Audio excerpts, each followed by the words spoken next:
Peoples party जे chairman Balawal Bhutto Zardari चयो आहे त इमरान ख़ान जो मुल्क खे ख़ैरात जे अंदाज़ में हलाइण जो तजुर्बो बुरी तरह नाकाम थी चुको आहे।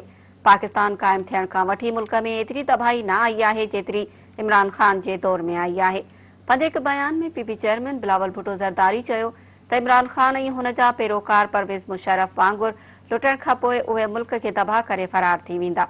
हुन चयो त इहो ख़ौफ़ आहे त जेकॾहिं इमरान ख़ान पंहिंजो मुद्दो पूरो कयो त मुल्क तबाह न थी चुको हुजे। ईंदड़ नस्ल खे इमरान ख़ान जी तब्दीली जी ख़ौफ़नाक क़ीमत अदा करणी पवंदी। बिलावल भुट्टो चयो त उहो हुकुमरान मुल्क खे कीअं हलाए सघंदो आहे जंहिं जा लफ़्ज़ को बि संजीदा वठण लाइ तयारु न हुजे। कोरोना वायरस जी वबा बाद में आई इमरान ख़ान मुल्क जी मईशत खे दफ़न करे चुको हो। पीपी चेयरमैन जो त पीटीआई जा चूंडियल नुमाइंदा पंहिंजनि तकनि में महांगाई सबबु अवाम खां लिकी रहिया आहिनि। पाकिस्तान इमरान ख़ान जी हुकुमरानी तहत सभिनी खां ख़राब सियासी इंतज़ामी ऐं माली बहरान बर्दाश्त कयो आहे।